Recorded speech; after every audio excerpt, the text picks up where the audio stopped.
I'd like to call the meeting to order. Roll call. Mrs. Nyman. Here. Mrs. Scott. Here. Mr. Brad Updegrove. Here. Mr. Roger Updegrove. Here. Mr. Zawada. Here. Mr. Brophy. Here. Mrs. Deeroff. Present. Mrs. Kratz. Here. Mr. Panarella. Here. All present. We can all rise for the Pledge of Allegiance in a moment of silence.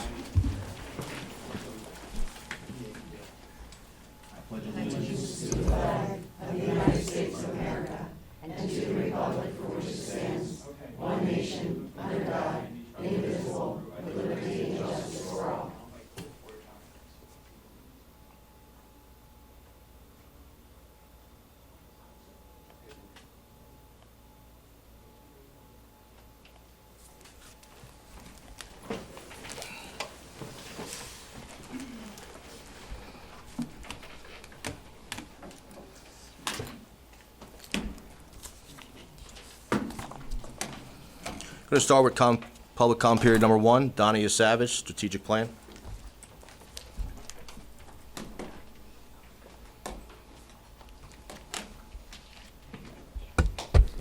Good evening. I just wanted to make a big shout out to Dr. David Heiser and his whole team that made this strategic planning process involving the public happen.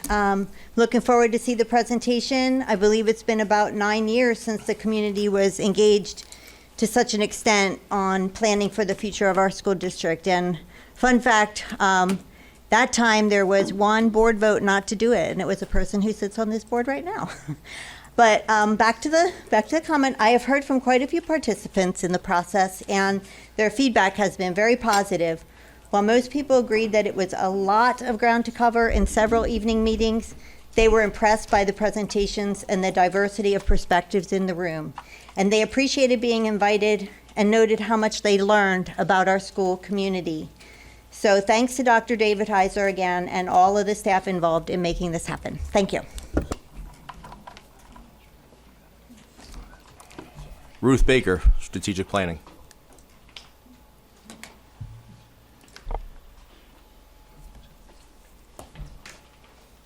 Good evening. I was grateful to be involved in the strategic planning process. It was not as focused on academics as I would have hoped. And in particular, unless the goals have changed since what we had last week, the impactful goals for curriculum are a process. There is no numerical or measurable goal associated with them. I was told that the comprehensive plan that is on the website has those numerical requirements, but many of the other areas in the strategic plan do have numerical goals. And considering what our performance is on the PSSA, not that it's a nationally normed test, but the goals from the current comprehensive plan aren't being met either. There was a desire for a 20% improvement, and I can give you some stats here that would be of interest, I think. And the other thing that I thought was interesting was at the last meeting, Superintendent David Heiser said that there would be motions coming to the board for approval based upon this document. And so I would urge, before this document is approved, please make sure it has some teeth so that we can actually improve our academics in this district. We really need to. Thank you.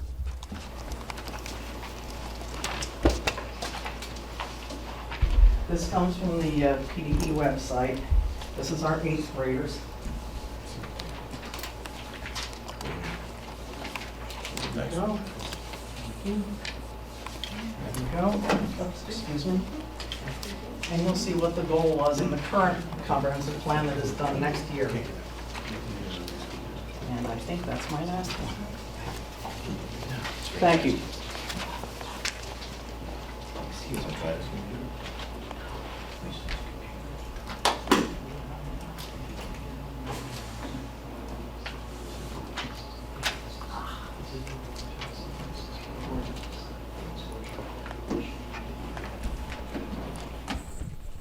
At this time, we're looking for the approval of the June 10th, 2025 Committee of the Whole meeting minutes as presented.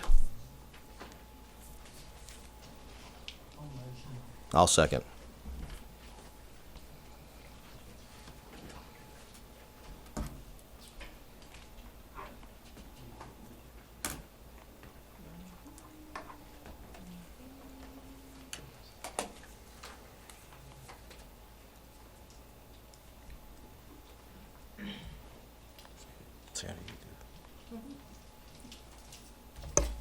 Mrs. Nyman? No. Mrs. Scott? Yes. Mr. Brad Updegrove?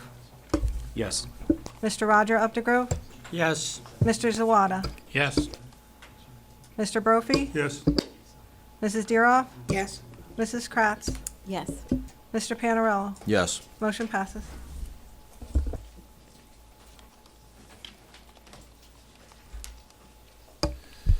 Okay, that takes us down to our discussion information section of the evening, and our first item is on the final draft strategic plan, and I'm going to make my way, I'm having a little computer difficulty here, I'm going to make my way up to the podium just to be able to give a brief presentation.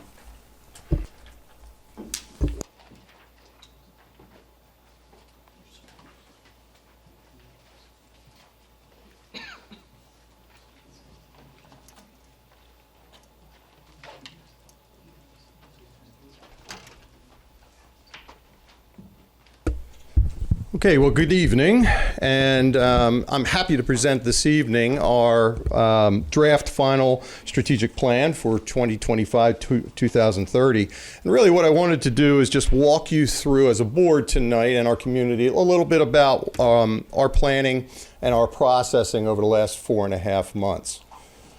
So again, what is a strategic plan? It's really a framework, right? It's creating a vision for the school district. It's including a number of items and areas to which we want to focus on as a school district. And you can see listed on this slide the numerous focus areas that we intended through the last 4.5 months to focus our attention on. We conducted 5 meetings spread across February through June. We began with and had invited nearly 120 participants throughout the community. That involved stakeholder groups of students, it involved teachers, it involved administrators, it involved support staff personnel, it involved parents, it involved community members that may not have any school-age children living in their homes themselves, and it involved some board members as well. And the process really kicked off with some survey data that we retrieved from our community in January, used that as a kind of a kicking off point to a certain extent. And our first couple of meetings really allowed us an opportunity to create a baseline with all of our participants throughout the planning team itself, so that we went around and allowed participants an opportunity to go through each of the focus areas with facilitators, hearing the same things within different groups, so that they were able to understand some of the dynamics and the working conditions inside of a school district. And you can see those listed there on the slide.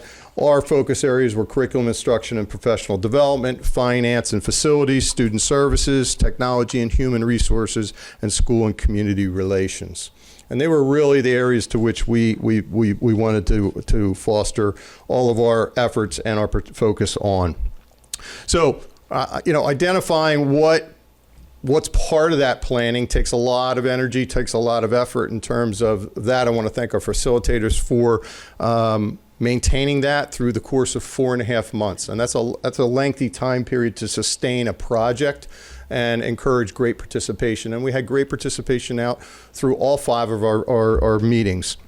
We wanted to figure out what were priorities from our stakeholder groups as representatives of each of those larger stakeholder entities, and we wanted to implement a plan with support from hearing from all of those stakeholders throughout. So we began with looking at the current vision, mission, and were at the time what were called goal statements. And you'll see on the next page those that were listed there. And we went through some editing processes. We went through some SWOT activities, understanding what were strengths, weaknesses, opportunities, and threats throughout the school district in defining that vision for the school district. And we were really able to edit that down to something that we feel confident in and what we want as a vision for our district moving forward over the course of the next 5 years. Along with that, a more comprehensive mission statement, and then what we determined to be value statements, not necessarily goal statements, but value statements for our school district and what we value in terms of the conditions and the things that we have our students involved in. So that took us through until about meeting 3, in which we really then started to look at the focus areas. We generated pillars, 3 pillars within each of our goal area, our focus areas. And within each of those focus areas, we started establishing goal statements in the SMART model that really allowed us to hone in on some of the things that we want to focus in on throughout the course of the next 5 years. One of the things that I think our community has to understand is that when you're developing a strategic plan, you're developing a very large plan. It doesn't drill down into the weeds of specificity to the certain degree. There are other plans, i.e., as our public commenter came to say, is a comprehensive plan, which does in fact really drill down to measurable goals as it relates to achievement and growth. And we use that as an incorporation inside of larger goals that we need to accomplish. Yes, a strategic plan becomes more process in nature in terms of some of the things and efforts that we're working on. But please understand that behind the scenes of these 30 goals are nearly hundreds or thousands of other goals that will be developed and worked on and accomplished throughout the next 5 years in order to simply accomplish these 30 goals. It's a very systematic way to comprehensively look at your school district and really start from the top of what are those big umbrella goals and then work our way down into those real finite goals that we can accomplish. Certainly, all of our goals are important. Our ones dealing with our achievement and our growth are most notably, but that doesn't necessarily trump our facilities, which deals in safety and security. Doesn't necessarily trump any others that deal with the supporting nature to how we finance the types of programs and services that we want to have help and be part of this, as well as the necessary supports along the way and the things that are driving the technology of today's marketplace. So overall, I focused in our last meeting with our steering committee in kind of mentioning one goal that's really woven between all five of the focus areas is this idea of MTSS, multi-tiered systems of support. And this is a large framework that we're going to incorporate over the next 5 years that encompasses the types of things across all five focus areas that are going to be needed in order to accomplish the types of continuous improvement that we need in our growth scores, in our achievement scores, in the development and protections of our students' safety, in our well-being of our students, in the financial picture to be able to support this, but be considerate of what our community needs are as well. They're all mindful inside this MTSS system, which is really trying to figure out how do we do things in a tiered system with supporting our students. Tier 1 is how do we address what are all the things that we need to be doing for all of our students.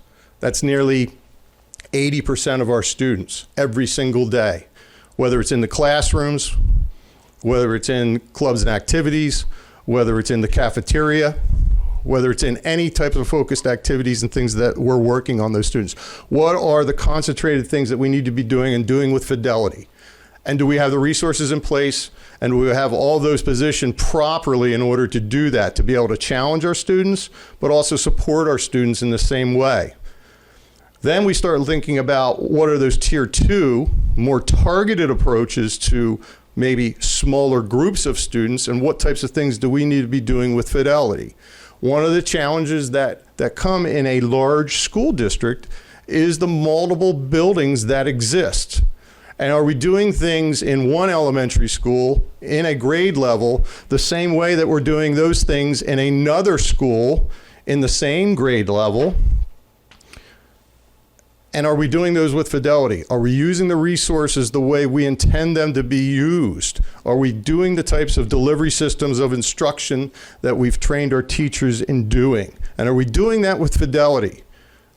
right? What we're going to plan to train our teachers over the next 5 years are less is more. We're going to get really good at less things and incorporate over the next 5 years and compound those over the next 5 years. So each year, it's not an overwhelming component and strategy of how we train folks, but we gain the confidence of those teachers in the way in which we're training them and developing them to impart that onto our students' success. And if you multiply that out across 5 years, we're going to get really good at a lot of things across the next 5 years.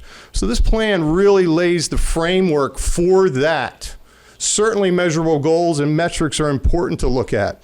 And we do have metrics layered into all of these types of things.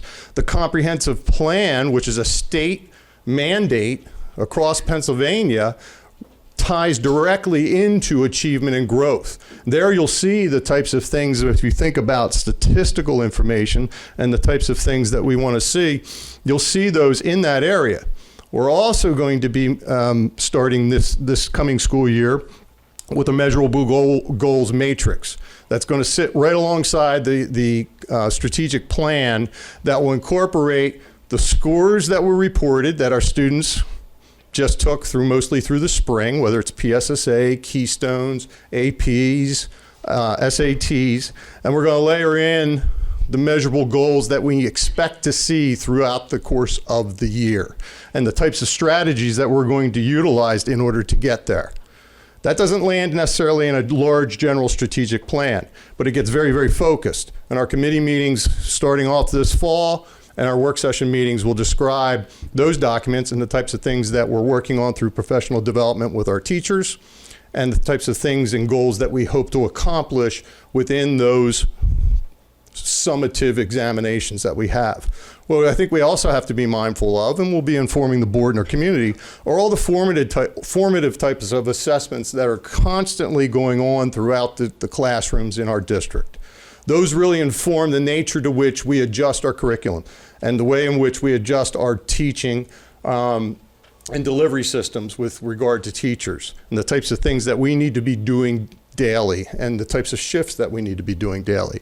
So all those things are really going to be talked about inside of this strategic plan, and it's exciting information to know that we have what's called what we have in place would be a framework and a vision for what's out there and what's next and the types of things that we're expecting to be working on. So as you work your way through that document, talks a little bit more about some of the membership that's there. Excuse me, I'm going the wrong way. The 5 focus areas and its goals.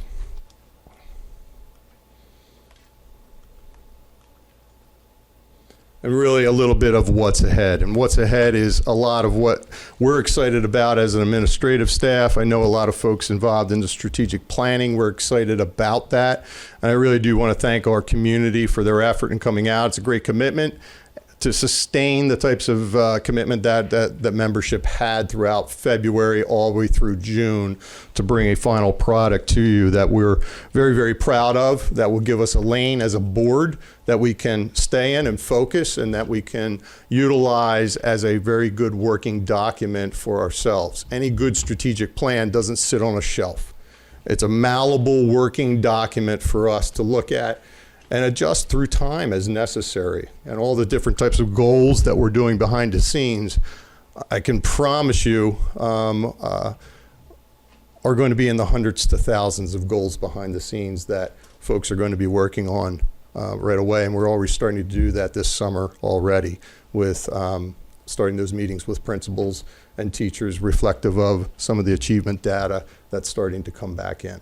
So I appreciate the time and allowing me to present a little bit of the accomplishments of the strategic planning team. So this will be on a little later in the meeting for your consideration of approval. Any questions? Scott? As you move along with your teams, will you be keeping the board informed as to what you're doing? Yeah. Okay. Yeah, the measurable goals template that I mentioned, something that's going to be visible and will be there for us to look at. What we hope to do with nearly every work session is to bring to you a very, not a long, but a brief presentation about something directly related to teaching and learning that we're working on, that relates back to this, that relates back to some of the measurable goals and some of the achievement data and some of the growth things that we're working on.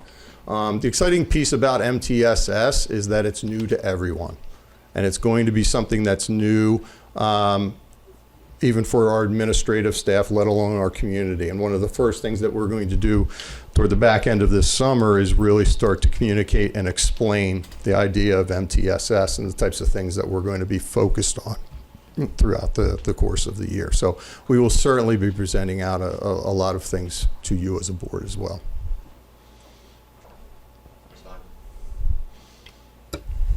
As Ms. Baker said in her thing about the math and that, if it's not written in here, even if it's in another portion, it doesn't mean anything. We can't go back and say, well, it was supposed to be in this part of it. Is there any way we can incorporate that in here? What we can do is link the comprehensive plan to this document. The comprehensive plan is a board approved. 3 members of this board 2 years ago sat on this comprehensive planning team and approved that. That's a state issued document. It's also a document that later this fall, our new director of OTL will be starting a committee to create the next 3 years of a comprehensive plan. So my suggestion would be that we can connect and link that comprehensive plan, which is required under school code, to this particular plan. And as we develop a new plan, we will incorporate that new plan into it as well. So there are hundreds, if not thousands, of other types of goals. If we created that voluminous document, this document would sit on somebody's shelf and would never be opened. We need a working document, something that's understandable, something that's generalized enough so that we can make specificity out of it as we move through it. And we plan to do that, and we're already starting to take a leap into that, the action planning sessions that are taking place already this summer. But we all know if it's not written somewhere, it didn't happen. So if it's not written in here, That's why the comprehensive plan can be linked. Therefore, it's a linked document that's already been written. That can be. you're going to link it. We can put that in there. It's an easy thing to do. Absolutely. Any other questions? So there's a lot of goals and there's a lot of timelines. I'm just curious of your confidence in meeting these over a 5-year period. Well, we would not have created these. Part of the SMART model is creating goals that you believe are achievable, right? Part of that A in SMART is, are they achievable, right? We have to be realistic at times, and understanding what our capacity is as a district, understanding the resources we have, understanding the alignment of those types of things. So yes, we wouldn't be presenting something to you that didn't have that confidence behind it. The goals were created at the will of the people, so to speak. Certainly it was led by administration, but we created a good feedback loop with regard to that. So do we feel there's great challenge with these? Absolutely. Some of that comes at the feet of the board in the types of resources that we may need and that we may require and that we may be asking for as it relates to this. One of the neat things that we're going to do when we put together a final product of this, right? We're approving all the goals and all the languages to this, hopefully tonight. But as we kind of recreate this, we're going to put it and designate with certain numbers and letters so that board motions are completely tied to the types of things that we need to get accomplished in these goals, so that you have a connection as a board in understanding the integration of this to actionable items to which we are bringing before you, that we hope truly brings continuous improvement in all 5 different areas. So with Tony's point about there being so many, I know you basically said that each goal would really almost deserves or gets the same amount of focus, but would we as a board be able to drive if we needed something focused on a lot more than something else, like test scores example, as opposed to another part of this? Yeah, a lot of your action, the actions that you take will determine some of those types of things. So we can hyper-focus maybe? Sure, Okay. absolutely, yeah.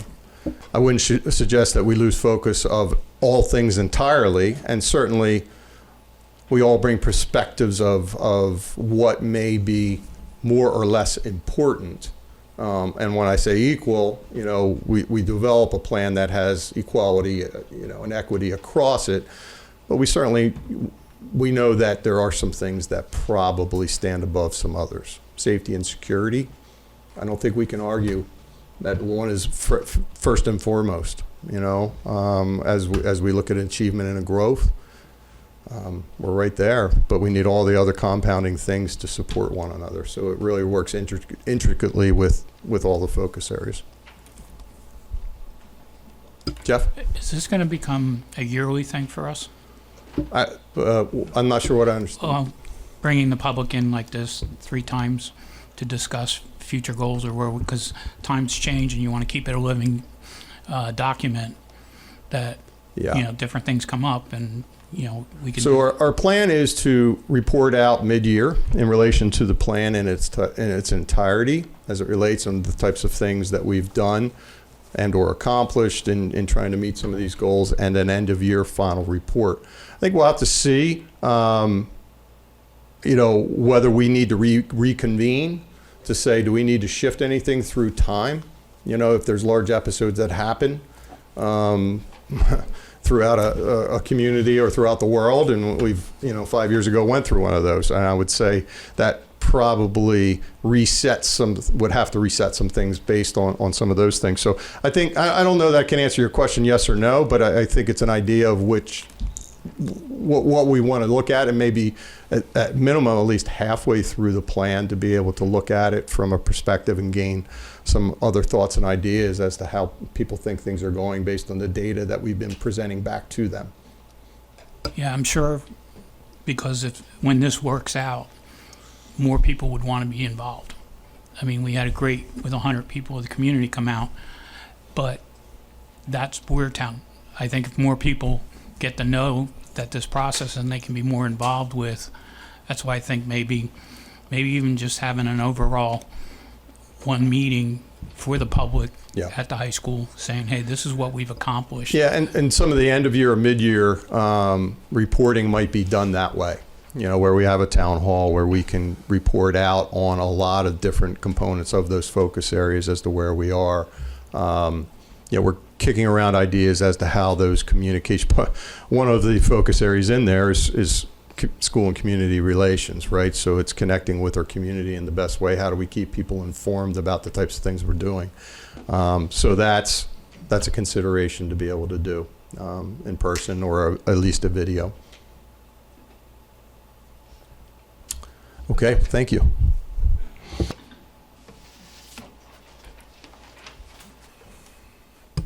Okay, that takes us down to item number 2 under discussion and information. It is the audit entry / adjustment entry authorization. So the audit entry authorization is required to allow the financial records to be closed out as of June 30th each year. The audit entries are standard PD and GASB, Governmental Accounting Standards Board. That will include accruing state subsidy revenue for those amounts that are received after June 30th, but that relate to the prior 24-25 school year. The GASB required closing entries also include the accrual of amounts related to OPEB, other post-employment benefits, and PSERS unfunded liability. So essentially, this is the approval for us to make adjustments. We'd love for everything to finish neatly. That's just not a possibility when you're talking, you know, invoices and things that might be coming in, and checks and balances that might be coming in a little later. So we are going to be seeking later in this meeting your approval for this authorization. Item C, under 2025-26 General Supply Bid Awards. Annually, the district requests bid pricing for classroom and other supplies. The bid awards on this evening's agenda include supplies for art, AV, the audiovisual, which, well, sounds like it's not us, but connected to AV, computer, general library, science, technology, education, and wellness and fitness for the upcoming 25-26 school year. And you can see those listed there. And we will be seeking your approval of those bid awards. It takes us down to item D. This is the Suburban Water Operator Agreement. And with the departure of our former Director of Facilities who held a number of certifications within the district, we do have 4 buildings that operate off of well water, and 2 needed for waste and that do have wastewater. The Suburban Water Operator Agreement that's being presented to you is necessary as the current district personnel do not have all the necessary certifications the district is required to maintain. Earl Elementary, Gilbertsville, New Hanover, Upper Frederick, and Pine Forge. While some of our employees have water certification, a lot of things changed in, I believe it was the year 2005. The water certification that they have is for distribution only. Department of Environmental Protection requires general distribution licenses 7, 8, 10, and 12 to have the operator's license. So Mr. Scheel, our former Director of Facilities, does and has kept, we have asked him, and he has obliged in keeping his operator license hanging through the balance of this month. We're at that point needed to contract with an outside contractor that will handle and have the operator license. And we have quotes there from Suburban Water. We did reach out to one other local who did not have the capabilities to travel to some of our farther reaching west elementary schools. So we have before you the Suburban Water Operator Agreement. There are many other licenses that are needed through time. We have a pesticide license. We have an underground fuel tank license that Mr. Scheel maintained as well.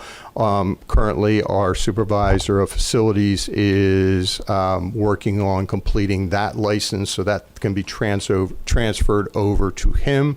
But Mr. Scheel was kind enough to allow us the time needed to transition a few of these licenses over. But we are going to need to contract outside with contracted service agencies that handle this. You will see that on our agenda later for approval. Mr. Hahn, I'm going to leave items E, F, and G to you to explain a little bit about our CRES, Kelly Education, and GHR contract agreements. Thank you, Dr. David Heiser. So our first agreement, letter E, is for our CRES agreement. So this agreement is a 3-year agreement, goes into effect July 1, ends June 30th of 2028. Some of the high points of the agreement is obviously the increase that we discussed in January or February for the $1 per hour increase for all of our paraprofessionals. You will see in the agreement that it ended up being a $1.25 increase. And the way that we offsetted what we budgeted for and the $1.25 was, it was not an increase after their annual evaluation 3%. So to put it in layman's terms, if someone was making $15 an hour, they would have got a 3% increase to $15.45 and $1 on top of that, which takes it to $16.45. It's just $1.25 straight across the board. So we're actually paying less than we would have if it would have been the 3% and then the $1. We also received a savings in regards to the upcharge. Last year, our upcharge was 11%. This year, CRES is giving us a 10% upcharge. So it's a 1% reduction. In addition, with the 3-year agreement, we are locked in at, for the next 2 years beyond this year, a minimum of a 2% increase and a maximum of 3% increase for our paraprofessionals. And as we presented in the wintertime, we had roughly about 175 paraprofessionals that served our most fragile population in all of our schools in the 24-25 school year. So those are just some of the highlights of that agreement. I'll take any questions that you have before I move to our Kelly Services agreement. Have you heard about cutting back hours on some of our powers? We basically had the increase, and then I've heard this, that a couple of teachers or paras got hours cut back. I'm not aware of that, no. Mrs. Scott? So, not sure how to put this. So, I went on CRESS to see what positions were out there for paraprofessionals. And Boyertown had theirs, and a few other schools. I didn't see a lot for paras. I saw the behavioral technician. That seems to be a bigger need in the school districts. But the hourly wages, we're lower than those schools, and they're not far away. So I really think that needs to be looked at. The dollar to me is not enough, because I think we've gone up very slowly with our paras, and maybe I need to get more information from you to see how have they, like someone who's been here 15 years, where are they now in what they're being paid? I think I need to see that to be able to make a better decision on that dollar. Yeah, and we can set up a time to meet. I have the ending rates from 24-25 that I can share with you. Yeah, I would like to see that, because it looks like when I look on there that we're not doing ourselves any favor. We'll never build the workforce that we need, and we absolutely need paras for student achievement in the classroom today, with all the differentiated learning and the needs that are there, and we just need them. So it's part of student achievement, really, to have that workforce. So yeah, I'm just not real happy with that. So I need to get more information, I guess, from you. Sure. Okay, I'll move on to, sure.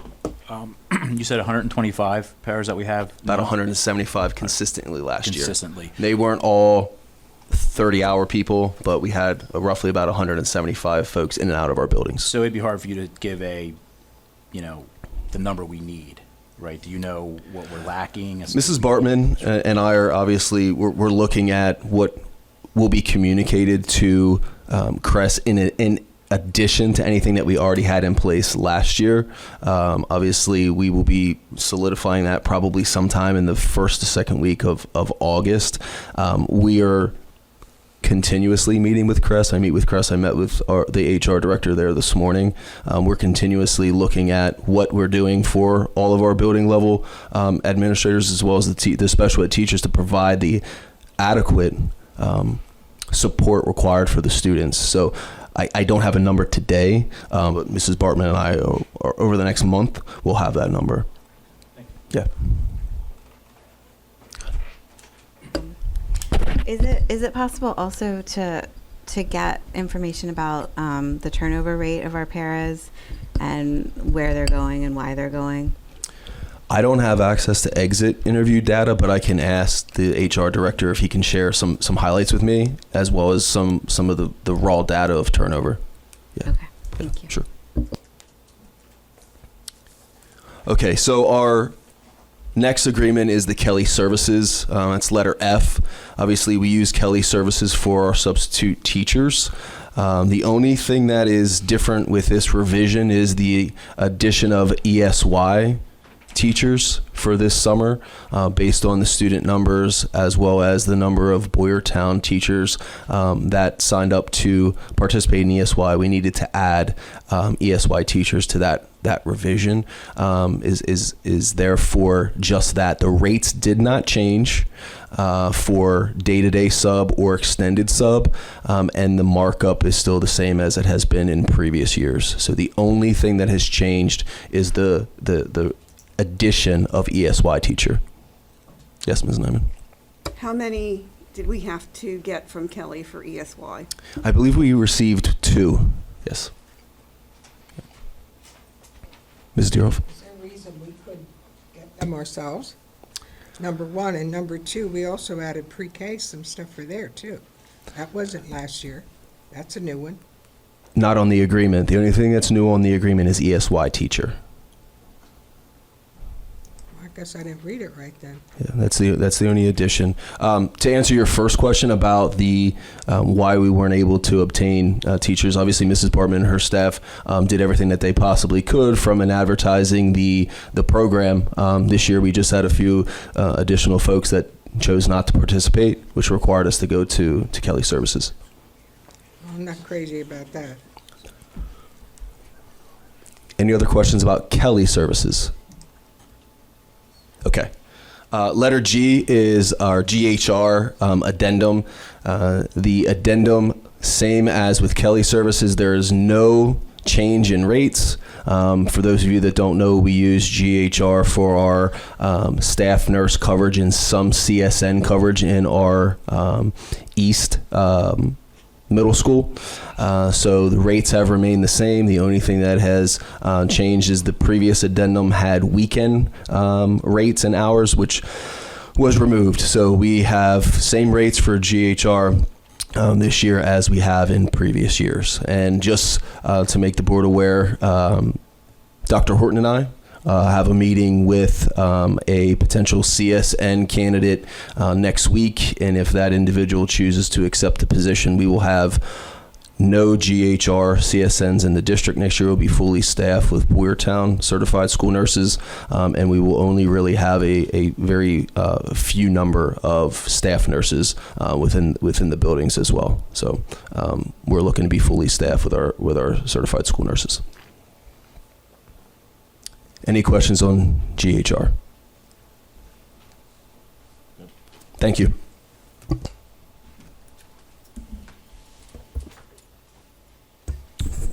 Next, we have the treasurer's report.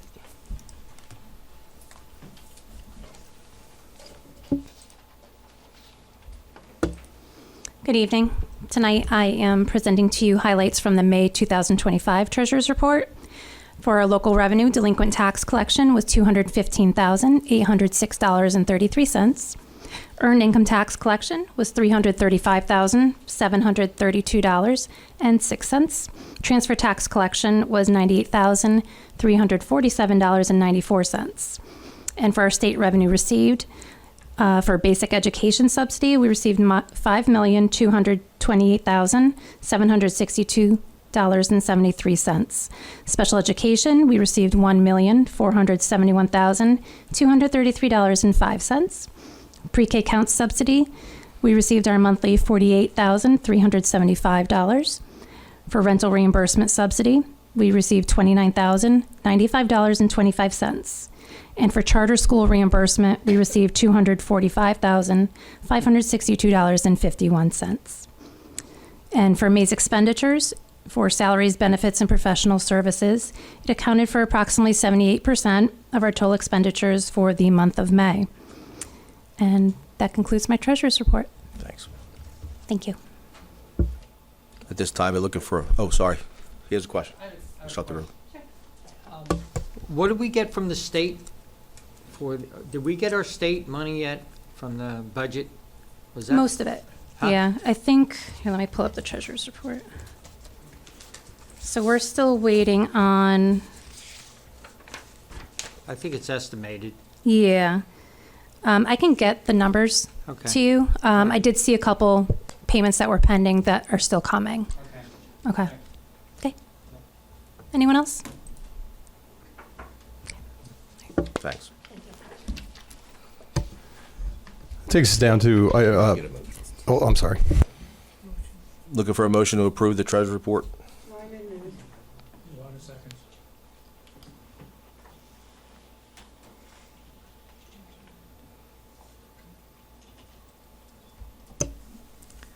Mrs. Nyman? Yes.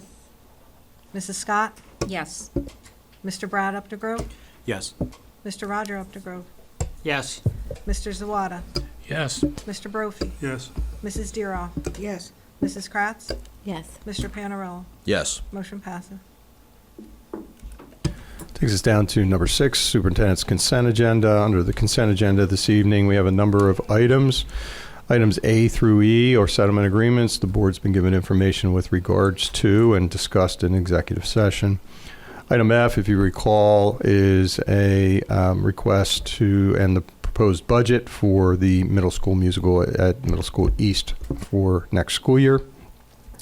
Our 25-26 agreement between our sending tech school BCTC and the district in its school nutrition program agreement.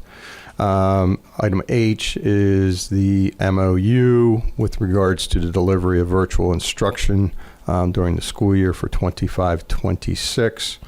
I is the Pottstown Health and Wellness Foundation Grant Award, and if you recall, that award helps to supplement the nearly 50% of our health and wellness coordinator role here in the district.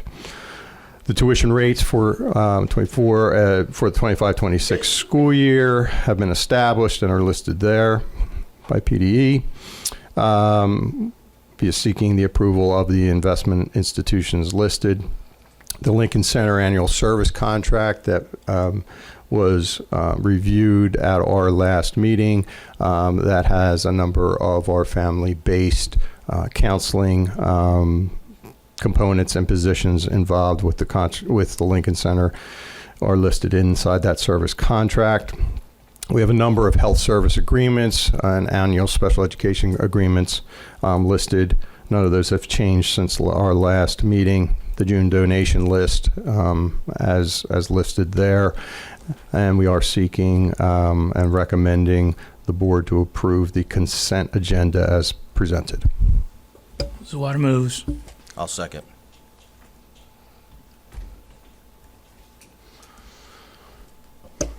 Mrs. Nyman? Yes. Mrs. Scott? Yes. Mr. Brad Updegrove? Yes. Mr. Roger Updegrove? Yes. Mr. Zawada? Yes. Mr. Brophy? Yes. Mrs. Deeroff? Yes. Mrs. Kratz? Yes. Mr. Panarello? Yes. Motion carries. Under superintendent's report, Under superintendent's report, itemized agenda, item A, administration is recommending the approval of the 11th grade government and economics online textbooks as presented at our work session. I'll move. I second. Sorry.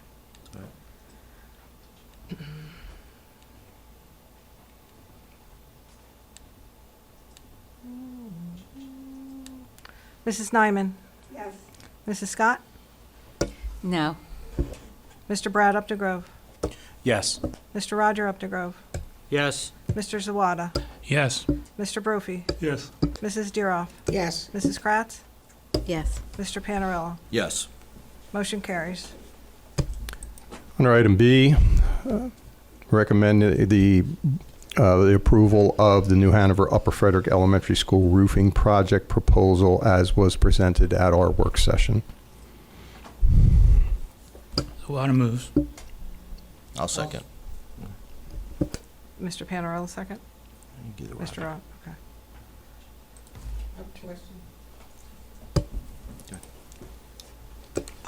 Why don't we ever bid on metal roofs? Why do we always do the foams? I've been asked that question by several people in the community, and I didn't have an answer. Yeah, and I don't have an answer for you either. I'd have to seek out that information for you. I think cost is probably a large contributor to that. Well, yeah. So let me do some digging. I can do some research on that for you. Let me talk to facilities a little bit and find out where some breaking points are probably with regard to that. Deeroff. I did have a building with metal roofs, and the problem is it expands and contracts so much that it does start leaks here and there after a couple of years. And I had a ton of issues, and it was a big roof. It was under a 30,000 square foot building. Ms. Nyman?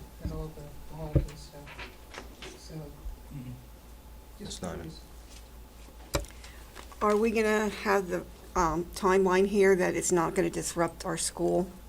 Did they verify that? Yes, they did. And so let me just read a little brief summary that I put together. The estimated cost of the restoration of all spray foam areas on the building is approximately $1.7 million. The estimated timeline to complete the project by June 2026. The extended timeline has been developed to minimize student disruption. So this year, July through August, scarification and spray foam work to be completed by the first day of school. And then August through October, non-disruptive project work is going to take place, but should not disrupt any of our traffic patterns or any students or any learning areas. And then starting back up in May through June should be the completion of any work pending weather and where we can fit that in. So we are expecting to be able to have this done in time to start the 26-27 year without any disruption.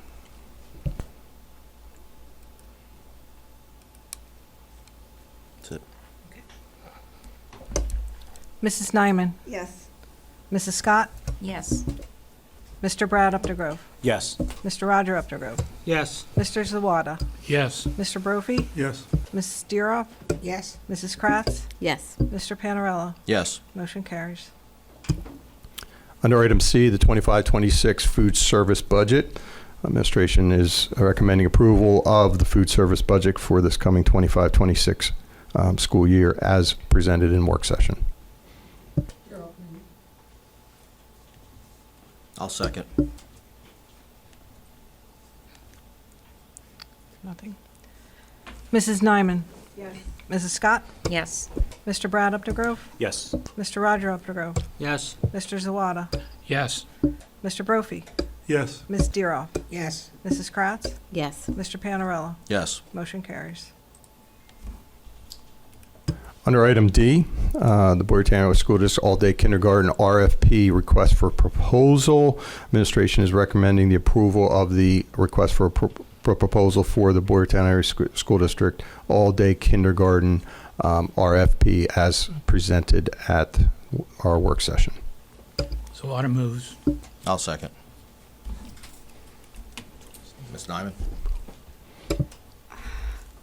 We already know we don't have room, and yet you want to put an RFP out, which is going to cost taxpayers money.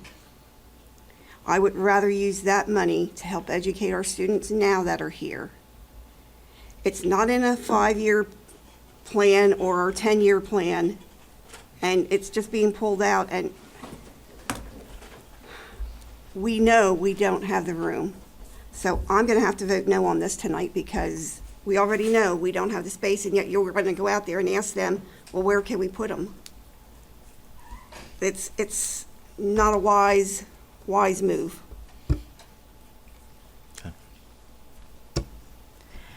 I think one of the reasons that we should vote for it is because it is in committee at our state legislature body. And if I were a betting woman, I would bet that they're going to go with this from the people that I've talked to. Either way, I think that we need to see what it looks like and to see what kind of room we can make with that other RFP that we have out there now as far as redistricting or what we have to do.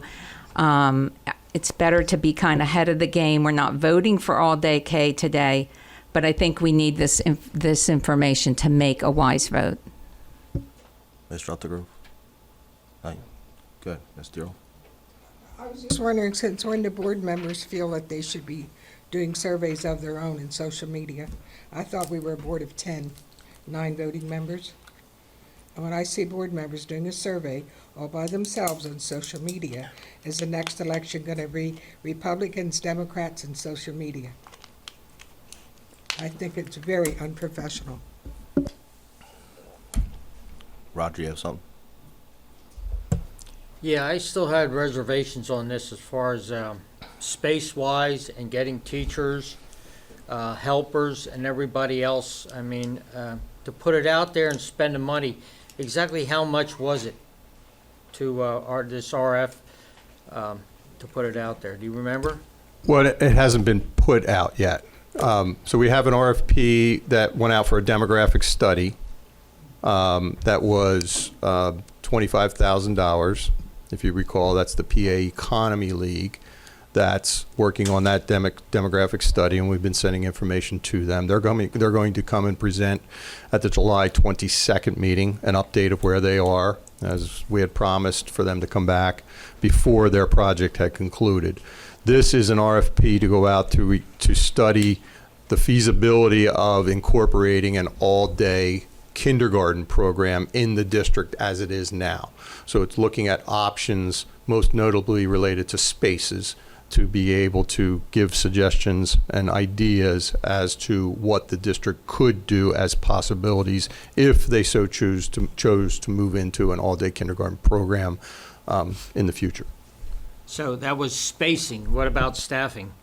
Was there staffing in there? Well, we had already presented, Mr. Stout and his team had presented about staffing and had given the estimated FTEs that it would take to do that. We're estimating around 10 FTEs that it would take to staff that across the district, give or take. We were more concerned coming out of there as it relates to our facilities, our capacity, and enrollment. So hand in hand with an enrollment study, we expect that enrollment study to be done early fall if the board so chooses to move into an agreement with regard to a targeted feasibility study for kindergarten. That would probably extend till nearly the winter break, but in the hands of the organization to whom, if it were to move forward, they would have the enrollment study data to really have some more accurate data moving forward for projections for themselves as well.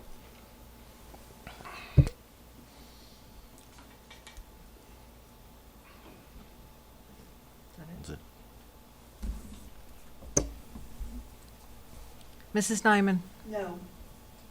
Mrs. Scott? Yes. Mr. Brad Updegrove? Yes. Mr. Roger Updegrove? No. Mr. Zawada? Yes. Mr. Brophy? No. Mrs. Deeroff? No.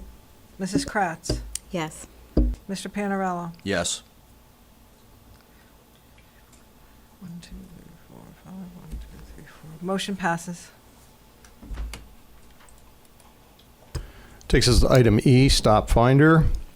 And the administration is recommending the board approve stop finder as presented. And just as a reminder, stop finder is an additional software module that's available through our bus routing software TransFinder. Stop finder is a notification tool provided to parents to track school bus locations on other information. Previously, the district had used Here Comes the Bus for this. Stop finder will work much more seamlessly with our transportation routing software than Here Comes the Bus did.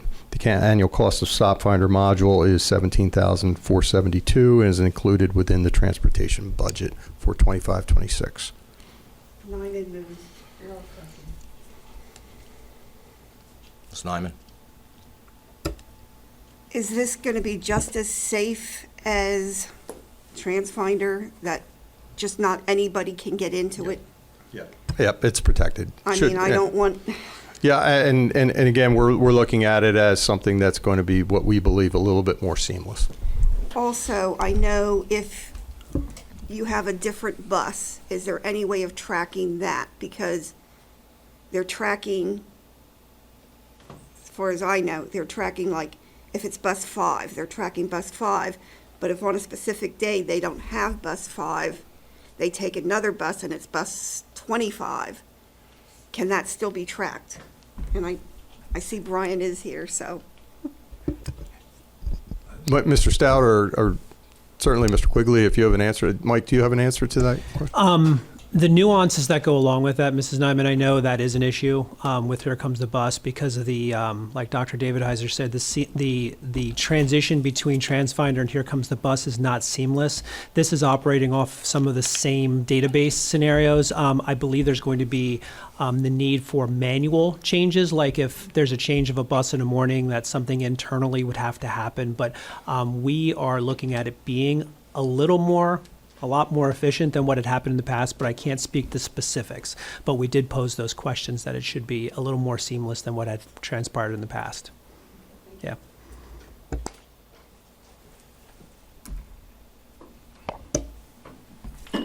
Mrs. Nyman? Yes. Mrs. Scott? Yes. Mr. Brad Updergrove? Yes. Mr. Roger Updergrove? Yes. Mr. Zawada? Yes. Mr. Brophy? Yes. Ms. Steeroff?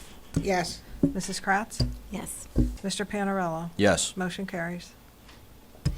Connected with that is Zone R, and again, the administration is recommending to the board that they approve Zone R GPS units, the proposal as presented. And just again, as some background, the Zone R contract covers replacement of our current GPS systems within the buses and vans utilized in our student transportation systems. The annual cost of the contract is $67,386, is included within our transportation budget for this coming year. The current GPS systems have been in place since 2019. As with all technology, it's prudent to update technology periodically, and this falls into that scope.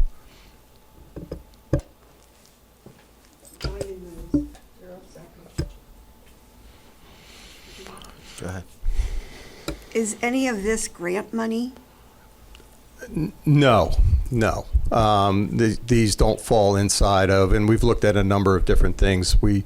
Quigley has applied on behalf of the district for stop arms. That's grant money for safety, security types of things. These are a little bit more a la carte, so to speak, than not necessarily in the funding realm. They're a nice to have, or they're not a need to have, and they're not necessarily related to safety as much as some of the other things, and hence we don't see a lot of grant money toward these. Mrs. Nyman? Yes. Mrs. Scott? Yes. Mr. Brad Updergrove? Yes. Mr. Roger Updergrove? Yes. Mr. Zawada? Yes. Mr. Brophy? Yes. Ms. Steeroff?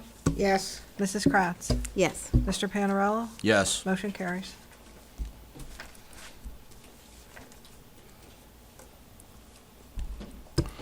Does take us down to the item G, 800 AR1, and this is our records retention schedule. And the administration, based on the board conversation, is recommending a change to that records retention schedule as presented to maintain recordings at the board level to be permanent. That's when the browser's working and YouTube is up and working. So yes, we are recommending approval of 800 AR1. You're off, please. 9 seconds. Okay, Ms. Nyman. I do see here in the schedule, like the feasibility study, the retention is 3 years. Wouldn't we want to hold on to the old one just in case there was an error somewhere from? We do. Oh, okay. We go way back. So Okay. yeah, and in fact, the last large full district feasibility study was really 2011, 12, I believe, when the last large scale. There was a smaller targeted one done when right sizing was done in the district later in 2018-19. So we do have those copies.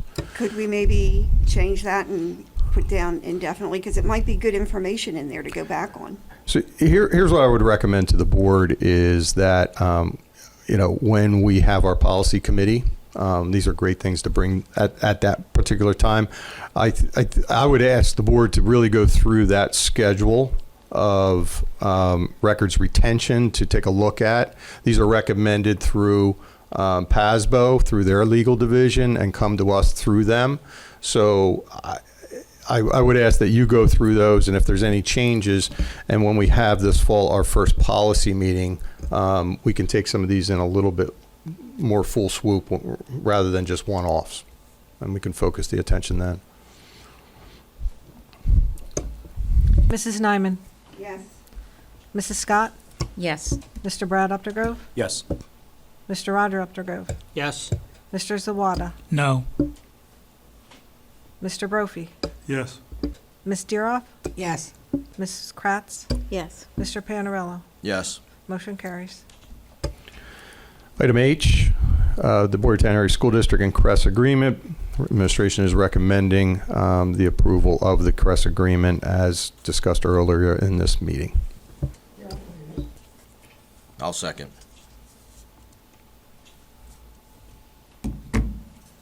Mrs. Nyman? Yes. Mrs. Scott? Yes. Mr. Brad Updegrove? Yes. Mr. Roger Updegrove? Yes. Mr. Zawada? Yes. Mr. Brophy? Yes. Ms. Deeroff? Yes. Mrs. Kratz? Yes. Mr. Panarello? Yes. Motion carries. Under item I, the Kelly Education Agreement and the revision to that as presented, the administration is recommending the board approve that Kelly Education Agreement. Zawada moves. I'll second. Mrs. Nyman? Ms. Nyman's got a sorry. question. I saw that Crest gave back 1%. Has Kelly given back anything? They have not. Have we tried to see if they would? We have. And They did not give anything back. No, it stayed the same. It's been 33%.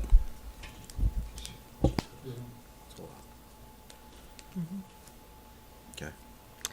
Mrs. Nyman? yes. Mrs. Scott? Yes. Mr. Brad Updegrove? Yes. Mr. Roger Updegrove? Yes. Mr. Zawada? Yes. Mr. Brophy? Yes. Ms. Deeroff? No. Mrs. Kratz? Yes. Mr. Panarello? Yes. Motion carries. Under item J, General Healthcare Resources, administration is recommending the approval of 2526 General Healthcare Resources Addendum as presented earlier. Zawada moves. I'll second.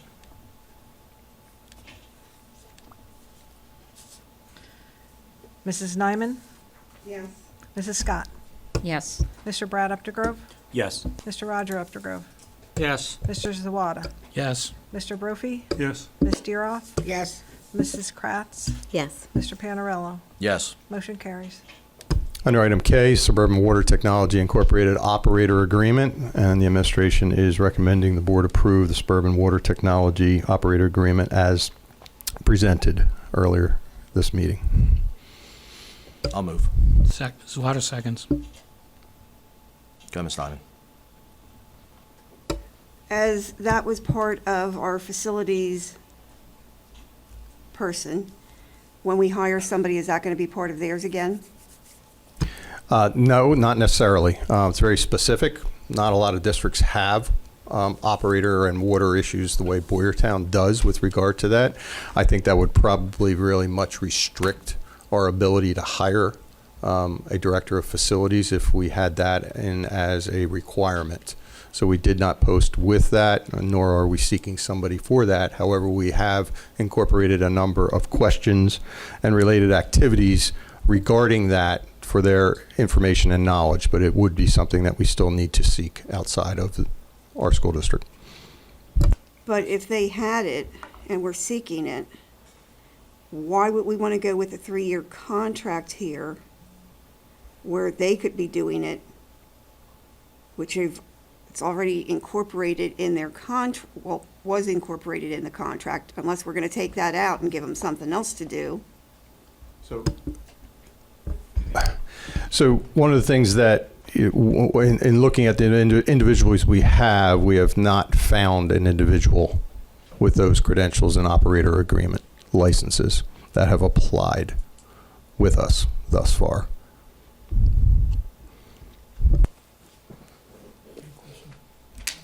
Ms. Deeroff had her hand up, so did Mr. Updegrove.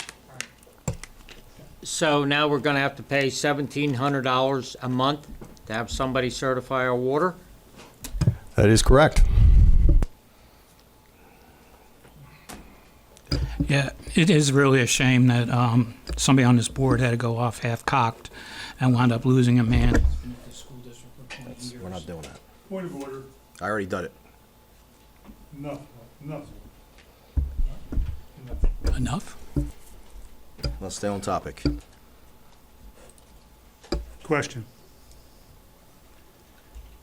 Are we we're not planning on trying to train anybody again to take this over as we have them do the contract? We have had a number of individuals that have tried for testing, have not accomplished the testing, have failed the testing toward it. It is a very comprehensive and difficult test.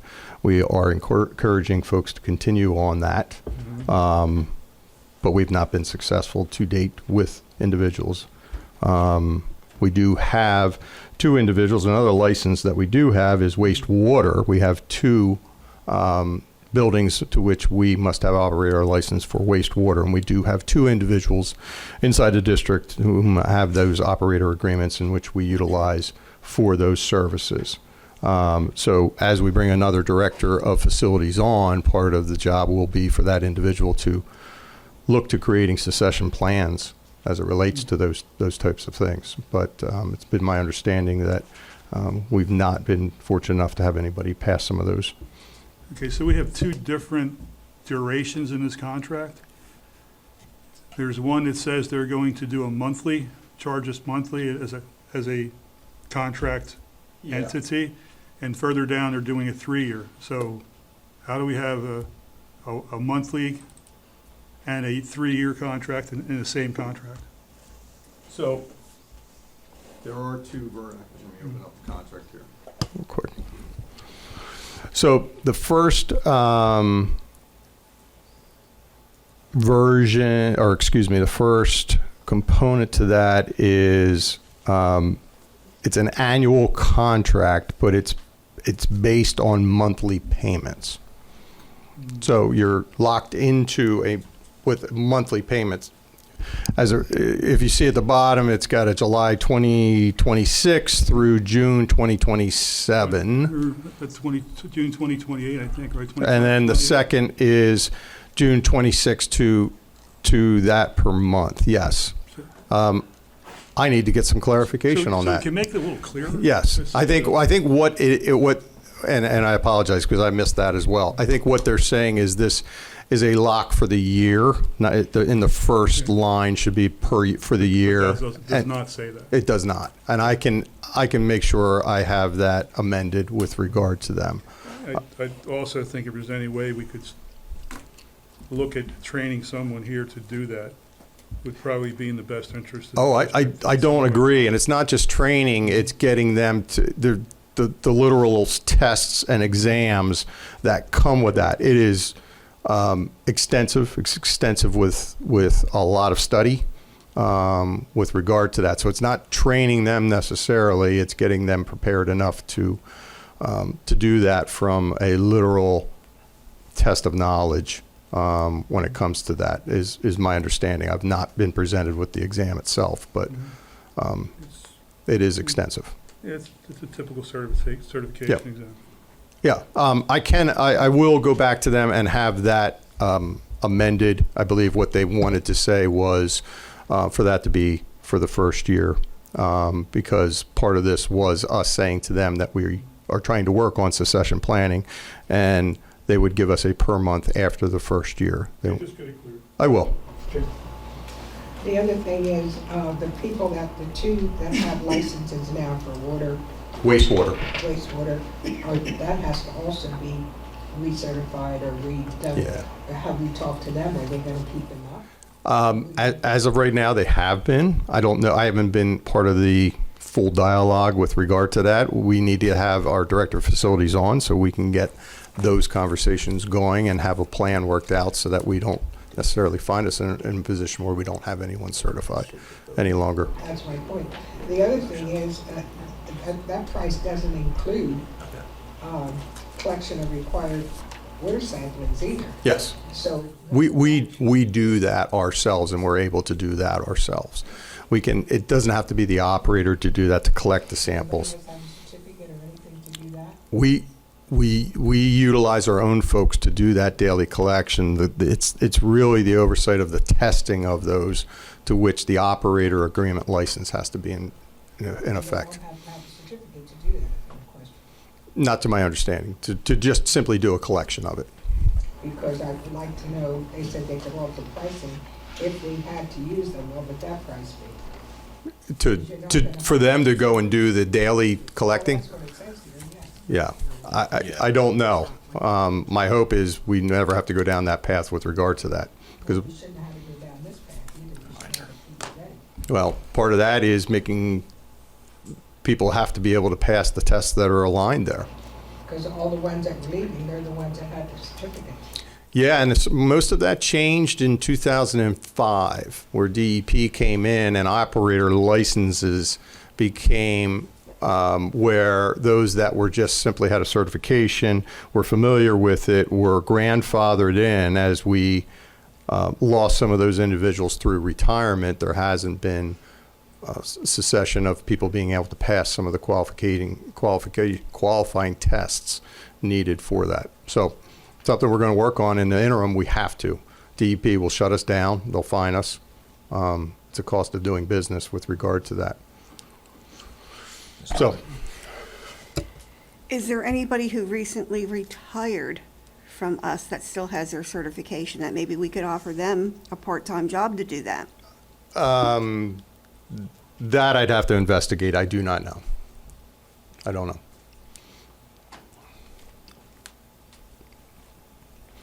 Can I make a suggestion, being that we have a couple different changes here, that possibly we withdraw this and wait and vote on it when we have a new contract? It can't be waited on. We have a deadline of making sure that we have coverage come July 1. Can we do just a one-year contract instead then? What we do, and I think, and this is where I missed this in the line, I think the first year, or the first is meant to be a year, and the other the months. I would highly, here's what I would suggest to the board, due to the timing of this, and the necessity to this, is that you approve this evening. I will make sure we get an addendum, or this modified, pending your approval for tonight, and that we work on making sure that we get, what I'd like to see would be a year coverage for us, and allow then a monthly thereafter, with the hope of trying to create some succession chain with employees. We certainly hope to have a director of facilities in-house within that year's time to be able to create this succession plan that we need for that. So timing is of the essence here.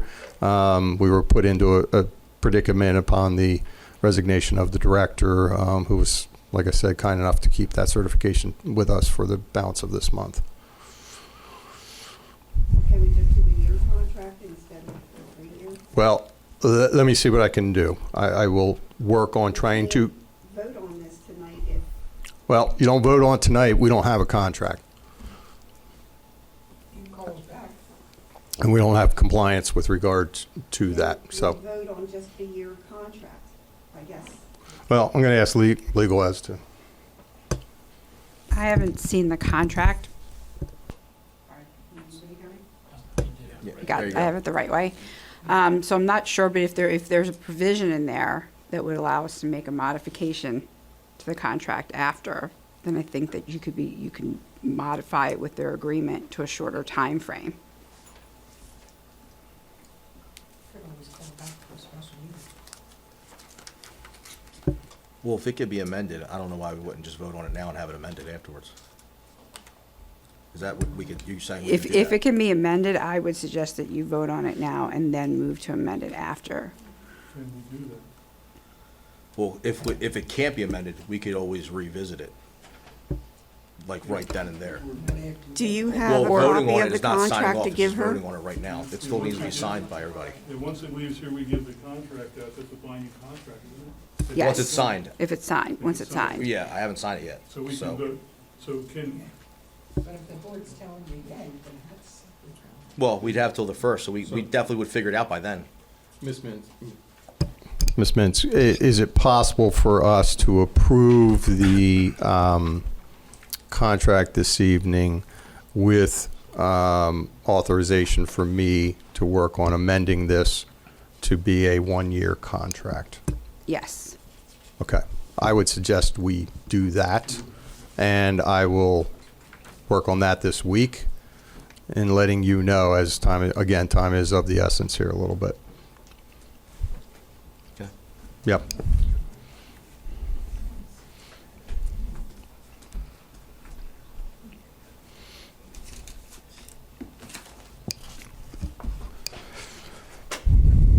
I do see, just as I'm reading through some fine print here, either party may give 30 days notice to the other party of their intention to terminate the agreement.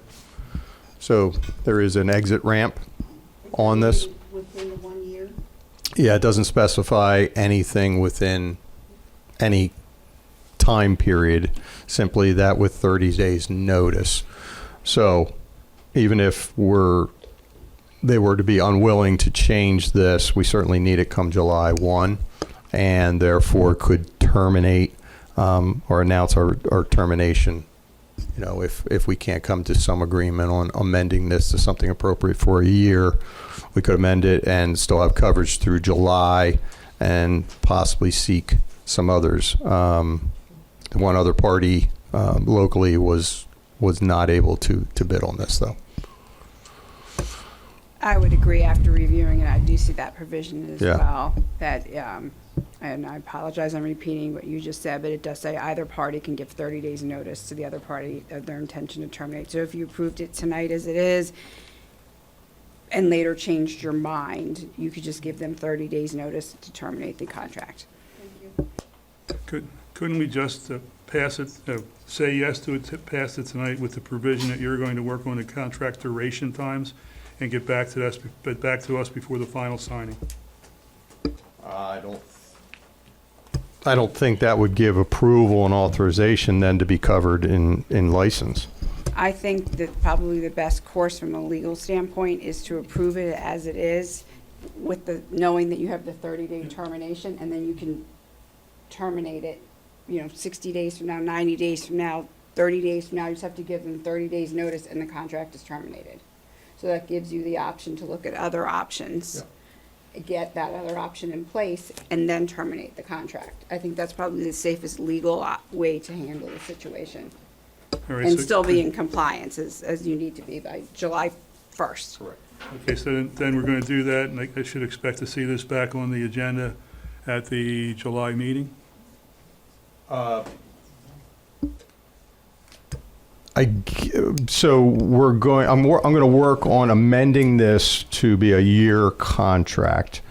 We're going to approve the contract tonight with the provision that it's amended. Would I bring back the amended contract for another reapproval of that amended contract in July 22nd Yes. meeting? Okay.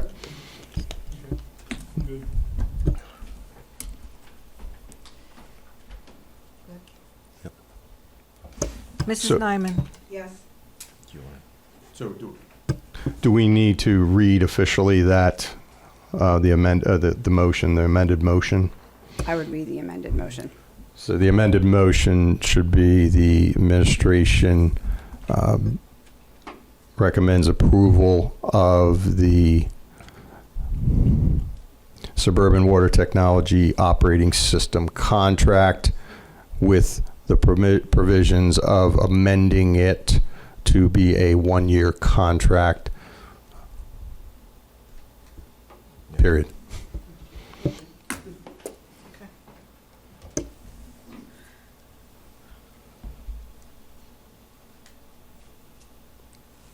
Ms. Mintz, I had a motion. I had a first and second on the original motion.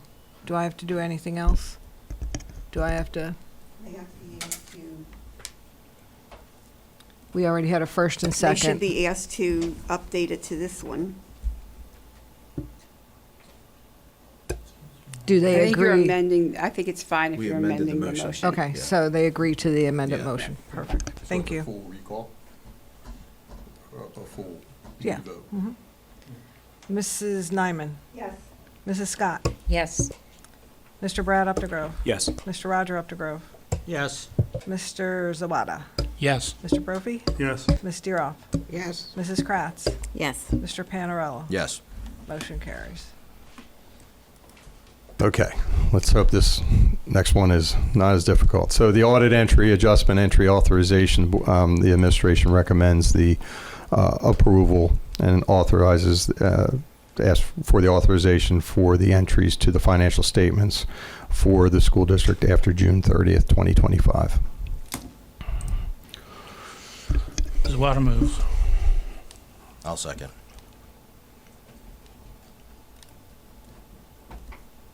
Mrs. Nyman? Yes. Mrs. Scott? Yes. Mr. Brad Updegrove? Yes. Mr. Roger Updegrove? Yes. Mr. Zawada? Yes.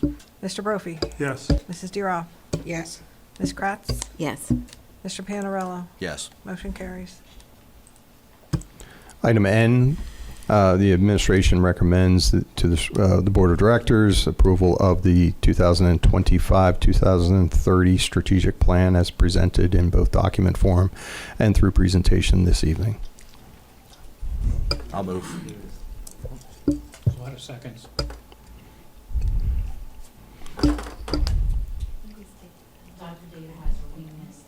Yes, we did. I did. So we're going to follow through with this, and then I'll go back. My apologies. Wait, what are we on? I'm on M.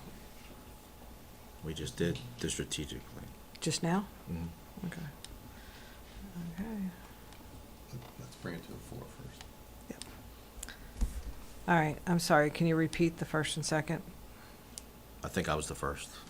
Jeff was Thank you. So This we is- are going to make that correction Yep. there. We'll include the link of the comprehensive plan. As long as that correction is added in there, I'm okay then Yep. with it. Okay, this is for item N. Mrs. Nyman? Yes. Mrs. Scott? Yes. Mr. Brad Updegrove? Yes. Mr. Roger Updegrove? Yes. Mr. Zawada? Yes. Mr. Brophy? Yes. Ms. Deeroff? Yes. Mrs. Kratz? Yes. Mr. Panarello? Yes. Motion carries. Again, my apologies. We'll go back to item M, the 2025-26 general supply bid awards, and the administration does recommend the approval of the general supply bid awards for this coming school year. I'll move. A lot of moves. Zawada, second? Mhm. Thank you. Nothing? Mrs. Nyman? Yes. Mrs. Scott? Yes. Mr. Brad Updegrove? Yes. Mr. Roger Updegrove? Yes. Mr. Zawada? Yes. Mr. Brophy? Yes. Ms. Deeroff? Yes. Mrs. Kratz? Yes. Mr. Panarello? Yes. Motion carries. Takes us down to item O, personnel, and we do recommend the approval of the personnel items as presented. I'll move. Thank you. Go, Mary. So you have for the new budget that we had just passed for 2 counselors, is that both of them on here that we've covered, or just 1.5, or what did you cover on here with that? So we had our 2 halftime counselors Okay, at Earl that are moving into full-time? correct. Right. So one is going to stay at Earl, and the other one is going to be the new one at BES. And then these are obviously the additional 1.5. Okay. Yep.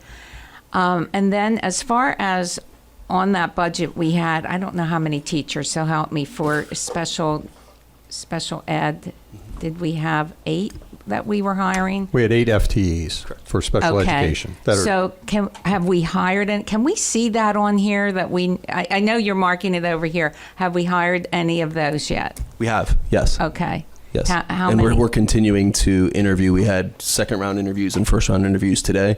Okay. We still have, Mrs. Bartman, can you help me out with the total that we still have? To hire yet? Correct.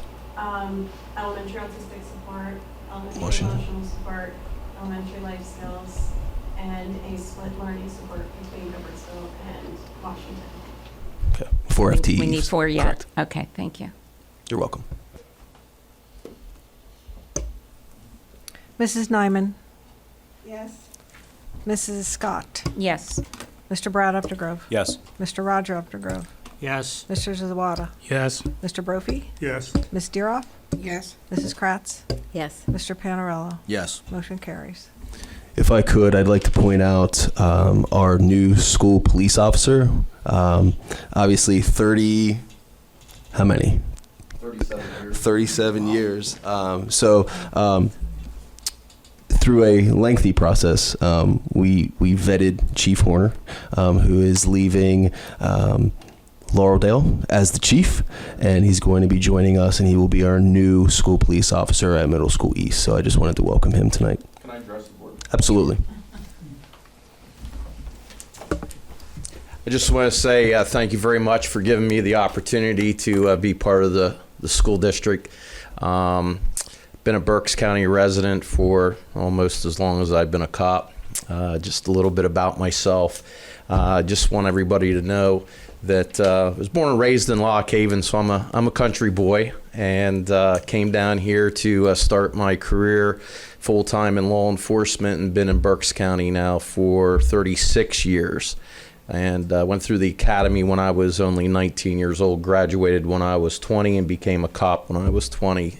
Grew up with a father that was in law enforcement, and that poor soul, he's still doing it to this day, and he's going to be 80 years old coming up in December, and he's down in Delaware as a constable. So I led in his footsteps, and continuing to follow his footsteps to the end. So I just want to say thank you. I'm very impressed with everyone here tonight and how the school board is conducting themselves. And what was nice to hear was how you include the public, and that's one thing that I'm very impressed of, because in 37 years being in law enforcement, that was my big thing, was including the public in everything. And Mr. Hahn will tell you that the one big thing that I stressed was team. Team means together each achieves more. And if everybody works together, we will be the best of the best. And I'm here to do whatever I can, give my expertise anywhere I can in the public safety, and I'm here also for the community, and I will try to do the best that I can to make all of you proud of myself, but also of the school district, and hoping that the public will see all of that. So again, thank you very much, and look forward to working with all of you and the teachers, staff, and working with the students. Thank you. Thank you.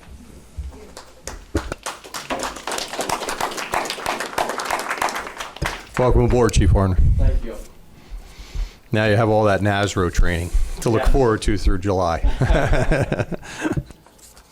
Public comment period number 2, Donnie Savage, board effectiveness. Okay. Ruth Baker, budget and turf.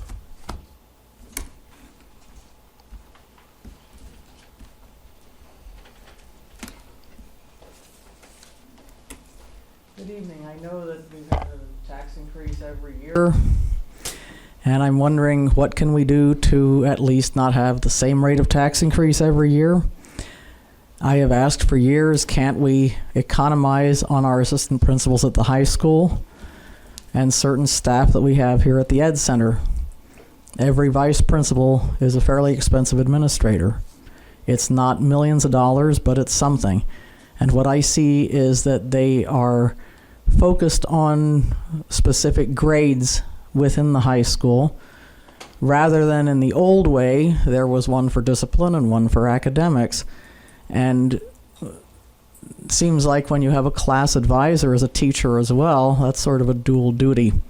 So please give that some thought. The other thing that came out in the strat plan groups that I was in was that there's a certain amount of vandalism of laptops going on, and I wondered how much that's costing the district, if it is a minimal thing, or is it something we need to be charging the parents for more than the initial fee of $20, I think it is, or something like that. And one quick thing on the strategic plan handout that I gave you, that is the 8th grade results. So that's what's coming into high school. And the comprehensive plan right now does not have a math goal for improvement. I hope the new one that you're working on will. But right now there is nothing. And as you can see from 2015, we have had not very stellar results in math every year. So anyhow, on the AstroTurf business, I had asked at one time if the board would consider having an upgraded natural grass field to at least see what it would cost. So I got a quote from Hummer Turf. I mentioned that I was a private party. I offered to pay for the quote. They did it gratis regardless. The other thing that I wanted to clarify with our state rep, he sent that to his research unit in Harrisburg. What is the purpose of the capital fund and what can it be used for? And can money be taken out of it? In fact, money is required to be taken out of it if a project is not done. In fact, it is specifically for buildings, site acquisition, and building expansions. So I wanted to give you that information as well. Thank you.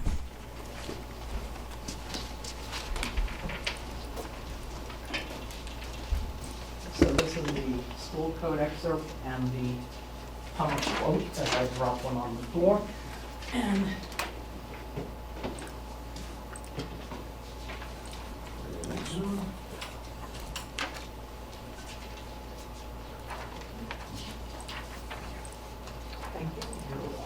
thank you. Board comment period. Mr. Updegrove?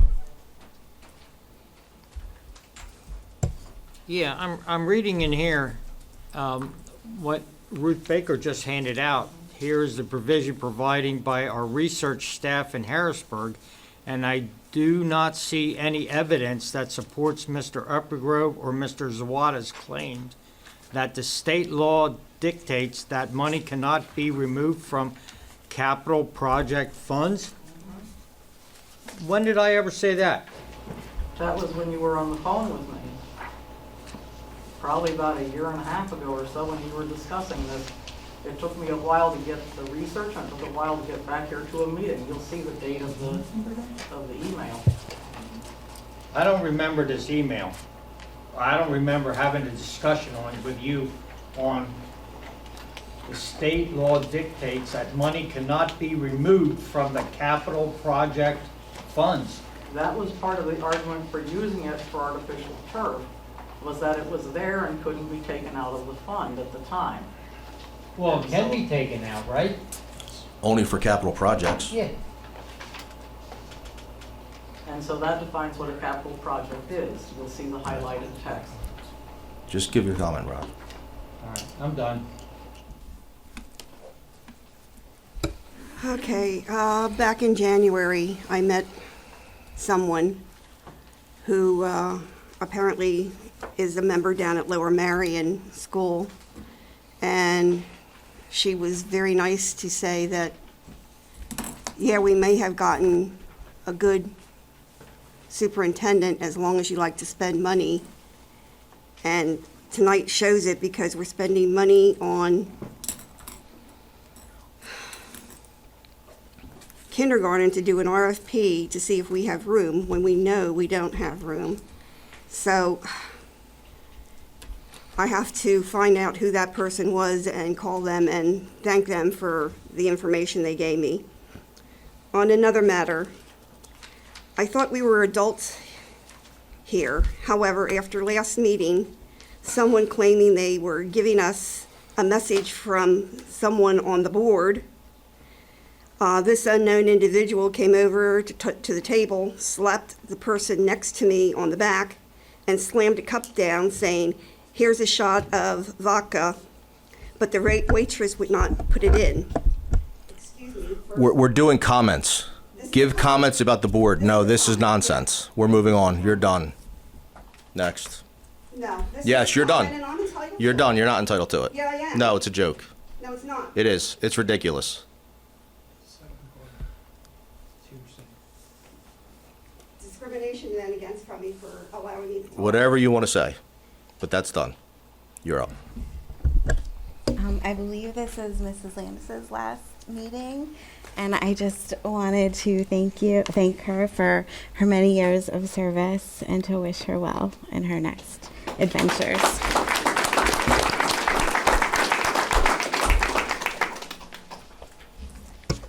Yes, thank you, Mrs. Landis, or Stephanie. I guess we can call you that now, right? And welcome, Chief Homer, as well. Welcome. Ms. Gerolf? Thank you, Mrs. Landis, and welcome, Chief. We will call you Chief now, right? No, you can call me Brian. Thank you. Okay, I also want to say congratulations to our 2019 grad Terry Yaskavage, who is now pitching the Double-A New Hampshire Fisher Cats, the farm team for the Toronto Blue Jays. Hope I got that right. Upon his call up to the Fisher Cats, he pitched against the Phillies Double-A team in Reading. Great job, Trey. Keep up the good work. We at Boyertown are so proud of you. So there's another one that he'll be back to remind us what a great education he had here. The other thing I wanted to say, and don't stop me. Well, we'll see how it goes. No, don't stop me. I was also harassed You were after harassed? the last meeting. And if you have something you want to say to me, I have nothing to say to you. If you don't have comments, then we're on to that. That's not a comment. yes, it is. No, you're talking about stuff that can be done You do outside of not boardroom. try to It's not intimidate. board comment. Yes, it It's not is. board comment. Yes, it It's is. a private, it's a Why don't you act private like an conversation. adult? Ms. Deroff, look at you. Why don't you act like an adult instead of sending other people You're off. to harass me like you're. No one's harassing you. Yeah, well, I have proof. Okay. Mr. Brophy? I'm going to discuss it, and I'm bringing it up as a board security issue. After the last meeting, 3 of us were approached by an individual. At this meeting? No, after the meeting. It's a board security issue because we were threatened. You were threatened? We were threatened through an act of intimidation. Okay. So, that being said, it is an issue, and it's an issue for this board. This is not what I expect to see in Boyertown. I didn't expect to see anything like that. I don't think our people. Did this occur in wanna do that. Boyertown? This occurred in Boyertown. It doesn't matter where it occurred, just let it occurred. We were approached. It didn't occur. It did occur. No, it didn't. It didn't? No. What are you saying? I'm saying that I don't believe what yous are saying. That's what Then I'm saying. going to finish. Now, I'm really going to finish. No, you're not. Just now. You're So off. we were approached, it was a threat by intimidation of simply, we're watching you, we know where you go, and we know what you're doing. So here's how this works. I'm taking that as a one-off. I'm taking that as a one-off. You're just rambling No, right now. I'm not rambling. No, you are. I'm taking that as a one-off. And just a deranged individual who was acting out. But here's the thing I will say, if it does happen again, I will contact the proper authorities to take the proper actions. Your handling of this and dismissing of it is, to me, subject to, I don't understand, that you do not care that board members were threatened outside of here, and I really don't get that. Well, you know that that's not true. So You we'll just go with said that. it. It No, is true. no, that's not Done. true. Okay, now I'm done. I got it. You're done. Good. I have nothing. Mrs. Landis, congratulations. I hope you enjoy it. Chief, congratulations. Look forward to you taking care of our students and our teachers. I did have a conversation after the last meeting that was brought up by Mrs. Savage about House Bill 1500. Basically, she asked me to give this information.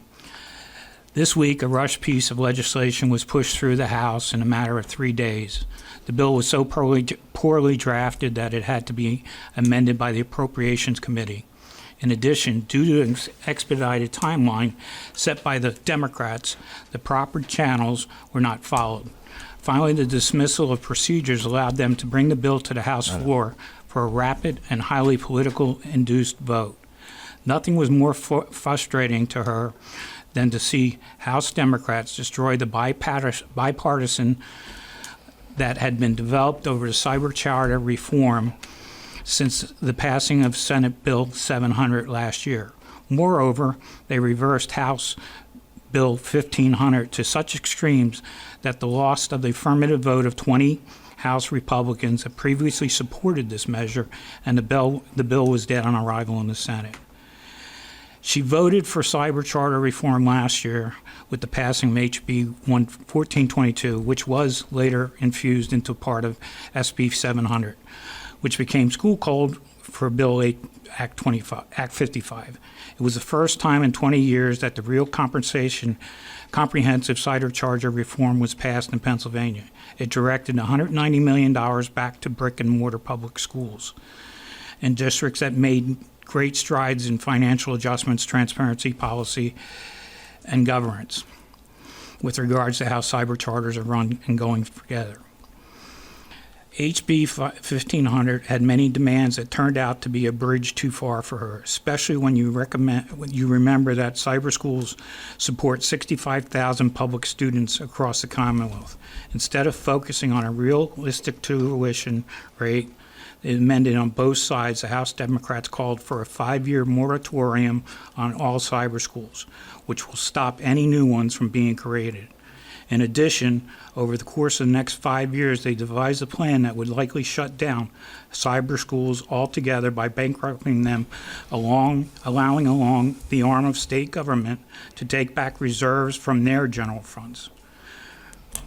So basically, there's more I can read. It also allowed the state to take into our funds, our capital funds, to take money out for a pet project for Shapiro to put solar panels for school districts. So there was way too much. As typical, it was never a clean bill to be passed, and when a clean bill comes through, she will vote for it. I want to congratulate. Mr. Prenner, can you have this publicly corrected? He said Donahue Savage, and he meant to say Donna Jordan. I didn't hear. When you started, you said Donahue. I said you had presented information that said that Donna did not vote for this. Our 3 representatives did not vote. I did not say all that stuff. No, you didn't say it because this was the rest of the bill. Okay, it wasn't very clear. Ms. Petrie, congratulations. I'm sorry, not Ms. Petrie. Oh, my God. But do you want to leave now? I would want to leave now. You're going to have to put up with this in your new position. Ms. Landis, congratulations. Ms. Petrie, this is what you get to look forward to. Officer, congratulations. I welcome you. I want to talk to you afterwards if you don't mind. I'd love to chat with you. And I want to thank Evan, who's over there working the camera. Evan's been with us for years, and he was away at college, came back. He's home on break, came here to take his time out to help us out. So we appreciate it.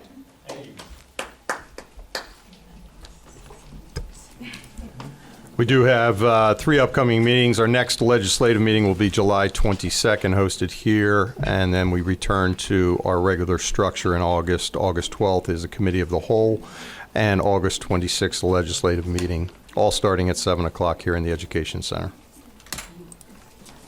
Motion to adjourn. Meeting adjourned.